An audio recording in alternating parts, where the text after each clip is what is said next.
In theatre or performance arts, the stage is a designated space for the performance of productions. The stage serves as a space for actors or performers and a focal point for the members of the audience. As an architectural feature, the stage may consist of a platform or series of platforms. In some cases, these may be temporary or adjustable, but in theaters and other buildings devoted to such productions, the stage is often a permanent feature. There are several types of stages that vary as to the usage and the relation of the audience to them. The most common form found in the West is the proscenium stage. In this type, the audience is located on one side of the stage with the remaining sides hidden and used by the performers and technicians. Thrust stages may be similar to proscenium stages, but with a platform or performance area that extends into the audience space so that the audience is located on three sides. In theatre in the round, the audience is located on all four sides of the stage. The fourth type of stage incorporates created and found stages, which may be constructed specifically for a performance or may involve a space that is adapted as a stage. Types of staging. Proscenium stage. Since the Italian Renaissance, the most common stage used in the West has been the proscenium stage, which may also be referred to as a picture frame stage. The primary feature is a large opening known as the proscenium arch, through which the audience views the performance. The audience directly faces the stage, which is typically raised several feet above front row audience level, and views only one side of the scene. This one side is commonly known as the invisible fourth wall of the scene. The proscenium arch evolved from the proscenium in ancient Greek theatres. This was the space in front of the scene or backdrop where the actors actually played. The first indoor theaters were created in French tennis courts and Italian Renaissance palaces, where the newly embraced principles of perspective allowed designers to create stunning vistas with buildings and trees decreasing in size toward a vanishing point on the horizon. Stage floors were raked upward slightly from front to back in order to contribute to the perspective illusion and also to make actors more visible to audiences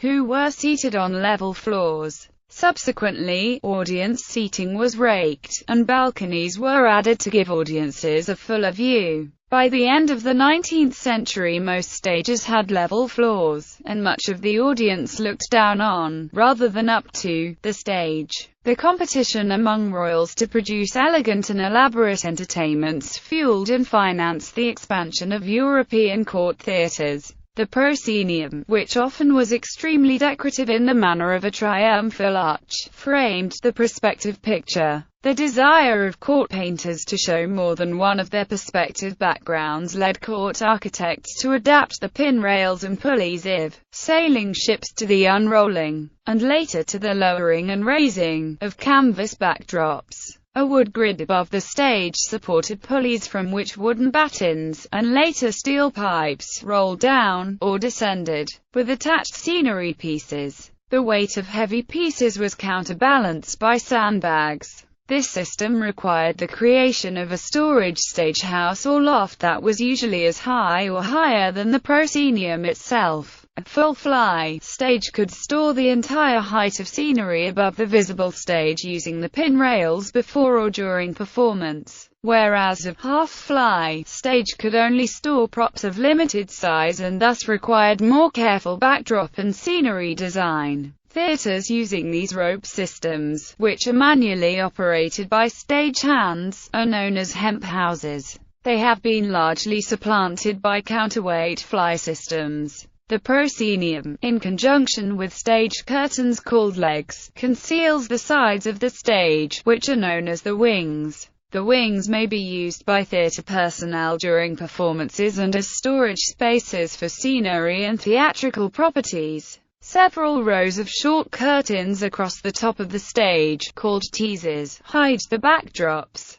which in turn are hidden above the stage in the fly system loft until ready for use. Often, a stage may extend in front of the proscenium arch, which offers additional playing area to the actors. This area is referred to as the apron. Underneath and in front of the apron is sometimes an orchestra pit, which is used by musicians during musicals and operas. The orchestra pit may sometimes be covered and used as an additional playing space in order to bring the actors closer to the audience. The stage is often raised higher than the audience. Space above some proscenium stages may include a fly loft where curtains, scenery, and battens supporting a variety of lighting instruments may hang. The numerous advantages of the proscenium stage have led to its popularity in the West. Many theatrical properties and scenery may be utilized. Backdrops, curtains and lighting can be used to greater effect without risk of rigging being visible to the audience.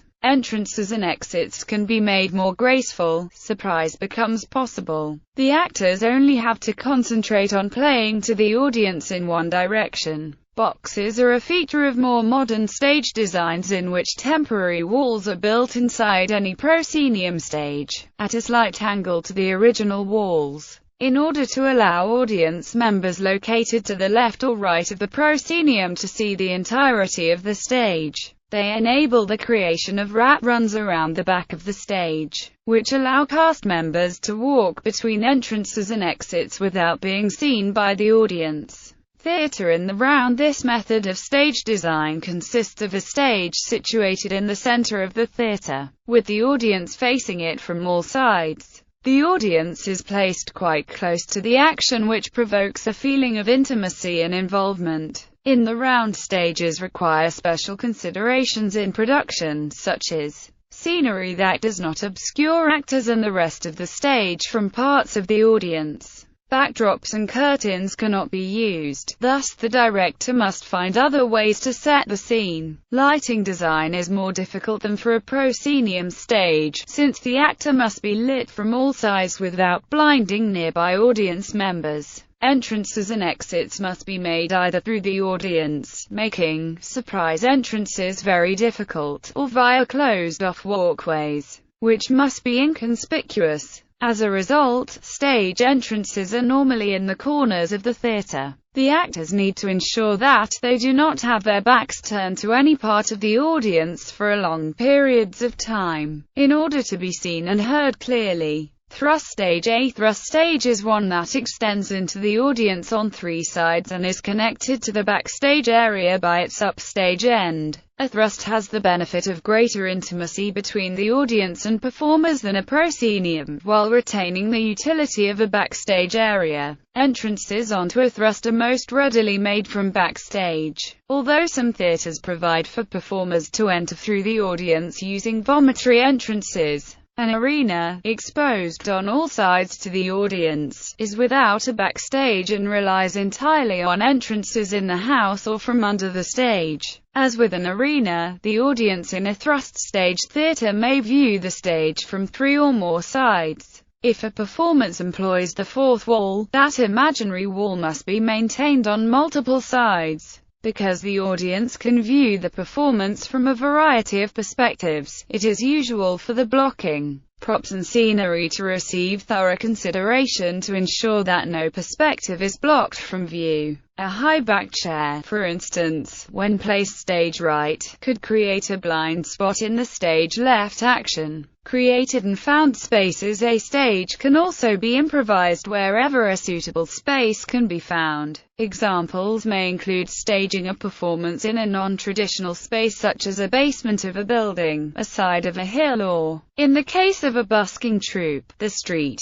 In a similar manner, a makeshift stage can be created by modifying an environment. For example, demarcating the boundaries of a stage in an open space by laying a carpet and arranging seating before it. Stage terminology. The stage itself has been given named areas to facilitate the precise movement and positioning of actors on a stage. To an actor facing the audience, left and right are the reverse of what they are for the audience. To prevent confusion, actors and directors never use the unmarked terms left or right for the sides of the stage. Rather, they use a phrase specifying the viewpoint. The terms stage left and stage right, respectively, denote the sides of the stage that are on the actor's left and right when the actor is facing the audience. while house left and house right are the reverse, denoting the size of the stage as viewed by the audience. In Germany, stage right and left are reversed, being the director's view rather than the actor's. Likewise, the meaning of front and back would be unclear because they depend on perspective. Instead, the term upstage is used to denote the part of the stage furthest from the audience or to motion away from the audience, while downstage denotes the portion of the stage closest to the audience or to motion in that direction. These terms were common in older theaters, which gave the audience a better view of the action by inclining the floor. So upstage actually was at a higher elevation than downstage. A raised stage can vary in its incline. 10 degrees is considered ideal for the audience and actor comfort. A dancing surface incline is often different from an acting incline and can vary from 3 degrees to 20 degrees.